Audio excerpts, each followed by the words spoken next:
અમદાવાદથી મહત્વપૂર્ણ સમાચાર સામે આવી રહ્યા છે, જ્યાં અમદાવાદમાં એમટીએસના બસ ચાલક બેફામ બન્યા.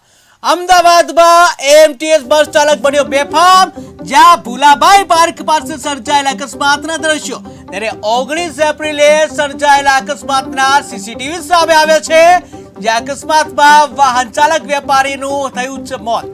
મહત્વપૂર્ણ સમાચાર સામે આવી રહ્યા છે અકસ્માતને લઈને, જ્યાં અમદાવાદમાં એમટીએસ બસ ચાલક બેફામ બન્યા છે. ત્યારે ભુલાભાઈ પાર્ક પાસે સર્જાયેલા અકસ્માતના સીસીટીવી સામે આવે છે. ત્યાં તમે ટીવી સ્ક્રીનના દ્રશ્યો તમે જોઈ રહ્યા છો, જ્યાં અમદાવાદના એમટીએસ જે બસ ચાલક છે એ બેફામ રીતે અડફેટમાં લીધો છે બાઇક એક્ટિવા ચાલકને. તમે ટીવી સ્ક્રીનના દ્રશ્યો તમે જોઈ રહ્યા છો કે જ્યાં એમટીએસ ચાલક જે છે બેફામ બન્યા છે. ત્યારે ટીવી સ્ક્રીનના દ્રશ્યો તમે જોઈ રહ્યા છો કે જ્યાં બેફામ રીતે જે ટક્કર મારી અને એમટીએસ બસ ચાલક ત્યાંથી ફરાર થઈ જાય છે. એ સીધા દ્રશ્યો તમે જોઈ શકો છો ટીવી સ્ક્રીનમાં કે જ્યાં એમટીએસ નો બસ ચાલક કેટલો બેફામ બન્યો છે.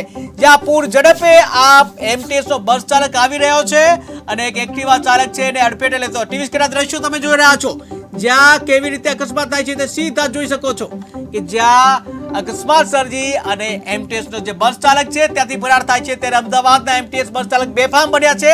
અવારનવાર આવા પ્રકારના જે બનાવો સામે આવતા હોય છે, ત્યારે આખરે ક્યારે જે તંત્ર દ્વારા આવા બેફામ બનેલા જે ડ્રાઈવરો છે એવા બેફામ બનેલા ડ્રાઈવર ઉપર પગલા ભરશે કે જે હાલ તો ભુલાભાઈ પાર્ક પાસે સર્જાયેલા અકસ્માતના દ્રશ્યો તમે જોઈ રહ્યા છો. ત્યારે 19 એપ્રિલે સર્જાયેલા જે અકસ્માત છે એના સીસીટીવી સામે આવે છે, જે અકસ્માતમાં વાહન ચાલક વેપારીનું મોત થયું છે. ત્યારે જે કહી શકાય કે વધુ એક બેફામ જે ડ્રાઇવિંગ જે કરતા એમટીએસ બસ ચાલકના લીધે એક માસૂમનો ભોગ લેવાય છે. ટીવી સ્ક્રીનના દ્રશ્યો તમે જોઈ રહ્યા છો કે જ્યાં કેવી રીતે અકસ્માત સર્જવામાં આવ્યો છે. એમટીએસ ચાલક સીધો જ આવે છે અને ત્યાં એક એક્ટિવા ચાલકને અડફેટે લઈ અને ત્યારથી ભમભમાટ જઈ અને સ્પીડમાં જઈ અને પાછી ફરાર થઈ જઈ રહ્યો છે.